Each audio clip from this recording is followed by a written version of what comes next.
Hi, welcome to another weight, health and PhD update. So on my last video, I explained how I was going away for a little holiday. I've been on a caravan holiday for a week, well 6 days, with my mum, sister and my 2 nephews. And I was hoping that while I was there, I would come back a few pounds, at least a pound lighter, because I would be binging while there. Now I didn't binge while I was there, but what I did do is eat a lot of bread, rolls on crisps, things like that, some easy meals because it was roasting hot and we were in a caravan. So I weighed myself today and I'm 16 stone 10, so I've came back and I have gained a pound, but I've also got my period. On top of that, I came home last night and binged. So I ate a big bowl of cheesy pasta for dinner. I then had some chocolate because I was trying to get rid of it for my healthy start today. So I ate some chocolate. I had my usual ice poles, but I'm not giving up my ice poles. I'm going to keep eating those. And I also got up through the night and ate things like, because I'd eaten so many ice poles, I needed something savoury. Do you know that whole sweet savoury thing? So I really needed something savoury, so I was trying to find stuff in the house. At one point I even just got up and had more ice poles, but then I got up again and I was like, no, I really need something savoury. So I went and had some crisp bread type thing, cracker bread, and dipped it into salad cream. That's all that I could find in the house. It was savoury. So I'm off today for a big healthy shop, hopefully help bring this weight down. I'm also hoping that the weight will come down. I've been taking amitriptyline, which had to be doubled. So I take amitriptyline for my headaches, migraines, which are really, really terrible. Normally they would keep me in bed for 3-4 days at a time. And it's awful. It's an awful, unpleasant, horrible experience. I mean, sometimes I'd be like, just kill me now. It's that bad. But since been taking amitriptyline and then my sumatriptan, when I get the migraine, it's really been helping. But I am getting terrible restless legs. Now, if anybody's ever had restless legs before, you will know how horrible it is. And it got to the stage at the caravan that I was like, I can't do this anymore. So I stopped taking amitriptyline and the restless legs settled. But I'm also noticing, since stopping the amitriptyline, that I've got a lot of nerve stuff going on around my teeth. Obviously with eating all the ice poles, but I wasn't getting that because amitriptyline dulls the nerves, something along those lines. But I also think that amitriptyline was causing quite rapid weight gain. So we'll soon find out if that's the case. So hopefully I don't need to go back on those, but we shall see. And also I've come off the tacrolimus, so maybe the tacrolimus was keeping my weight down. Also I've been taking lots of hypos, so I've explained this in previous videos. I've been taking more hypos now, and because of that I was having to take a lot of sugar to bring my blood glucose back up, which just got me right back into the way of eating sugary foods again and carbs. So that stops today, apart from nice balls. So I'm going off to get some, all my usual healthy foods. I'm going to start making my own stuff again, make nice big salads. I'm not going to eat food that I don't enjoy. I actually enjoy some salads. I don't like the salads that you get that are bagged that have got the big crunchy bitter leaves in it.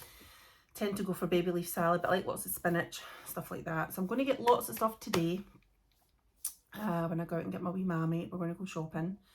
So I'm looking forward to that. I've already been and emptied all the cupboards today, cleared out all the stuff, loads it was out of date. But I've cleared away all the junk and emptied the fridge and cleaned it all. So it's all ready for my nice healthy shop. I'm going to start, I think I'm going to try making my own coleslaw again. When I was on holiday, we went to a nice little farm shop and bought some coleslaw and it was so lovely. It was creamy. I'll probably make mine with salad cream. But I thought, I bought this really expensive, paid it up, this big expensive food processor. And I think the only thing I've made in it is almond butter. So I am going to start using that to help chop up my vegetables and stuff. So that's the weight. So disappointing, but I have been on holiday and all of those other things I mentioned. So let's see, hopefully next week there will be a bit of a difference. So health-wise, in terms of mental health, it was so good to get away. Absolutely loved it. Even though I was with my nephews who at times are, I don't want to say brats, but I want to say brats.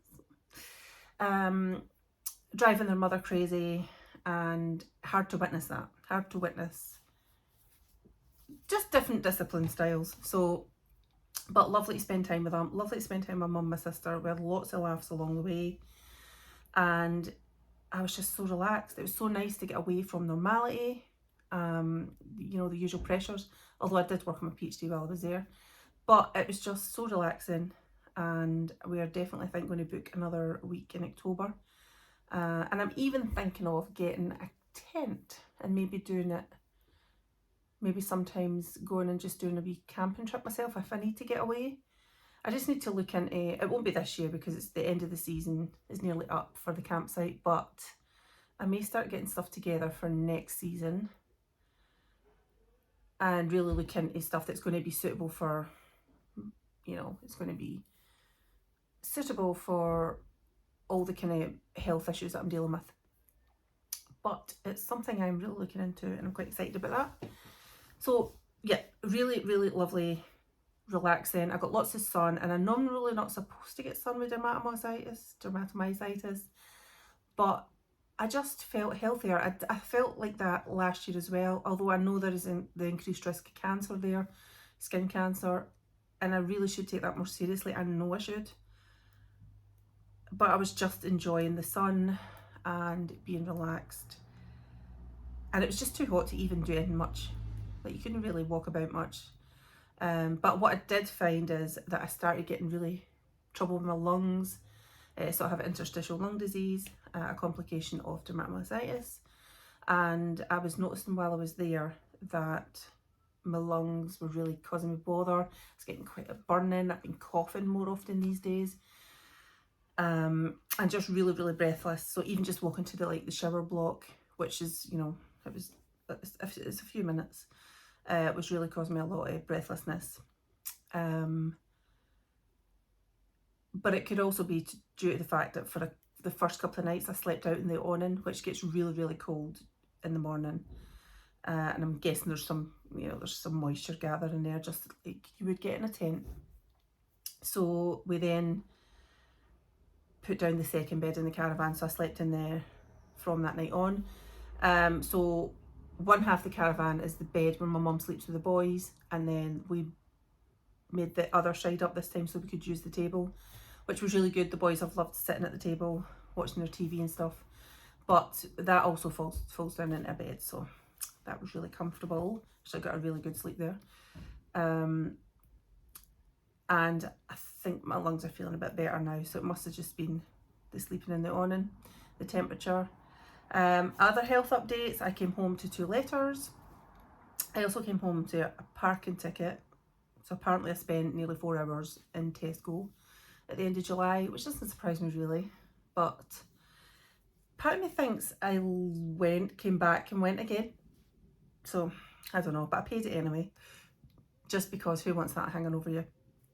But anyway, I came back to 2 letters, which I'd been kind of waiting on from the hospital. So one was from the results of my diabetic eye screening, which show there has been no diabetic changes. So I'm really chuffed with that, especially because of all the eye issues I was having with the diabetes when my bloods were really, really high. So I was kind of worried about that. So I'm really chuffed that that's came in. And the other letter was the results of the heart scan and the heart trace that I had done a wee while back, to say that there had been no significant changes. So I'm not sure if that means there have been some changes, but there have been no significant changes. So my consultant wanted to let me know so that, you know, that was reassuring, which it really is. So I'm really happy about that. It's a few weeks until I go and see my consultant again about next steps, because I am with the tacrolimus, but we'll see what happens there. I'm still on 5 milligrams of prednisolone, and I am still on my diabetes meds, my omeprazole, my depression meds. But I have quit the amitriptyline. So, and obviously I'm not on the tacrolimus, I haven't had rituximab for a while. So we'll just need to see what's happening there. And PhD update. On holiday, I managed to do my introduction. I didn't think I was going to manage it because of at the beginning of the holiday, the sleep was a bit not so great, sleeping in the awning. And then with the nephews running about and stuff, and just wanting to chill out and relax with the family. But I actually managed to do my introduction and got it sent off to my supervisors on Sunday.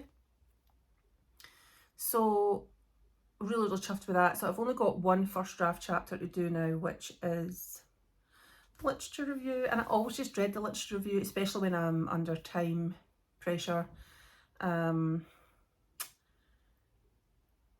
But that's my next steps. I was trying to find one of my books from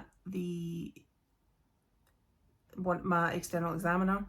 So I've read his book a few times, but I've lost it, and I've got a feeling it's in my office at uni.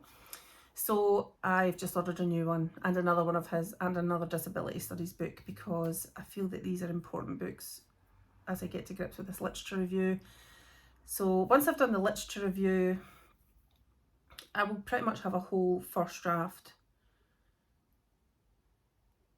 Although I think I've still got some methodology chapter to do, but most of it's done. So then I can then start working on edits and, you know, making a first full draft that I can submit to my supervisors based on all the feedback they've given me and all the changes I make from that. So really chuffed with that, but I still have not heard anything about this extension, and without it, submission date is 2 weeks, which is never going to happen. Considering it takes about 2 months from notice of submission, but I haven't heard anything back. Kind of like, surely they will not just refuse it when I've got so little to go. I mean, I'd asked for it from the 1st of July. I mean, we're now middle of August. So I've had to work in it regardless. But we will see what happens. But I know that I'm definitely going to feel a whole lot better once I get that email to say that it has been awarded. So fingers crossed that comes through kind of soon. Here's hoping. So I'm going to leave it there and start taking a few notes of steps that I'm going to do over the next few weeks. Well, maybe I've only got a week. I don't know how long can I spend on this literature review, but I'm going to go ahead and take some notes before I go and get my mum for my healthy shopping, and I hope that whatever you do today, you get to spend your spoons on something fun. See you later.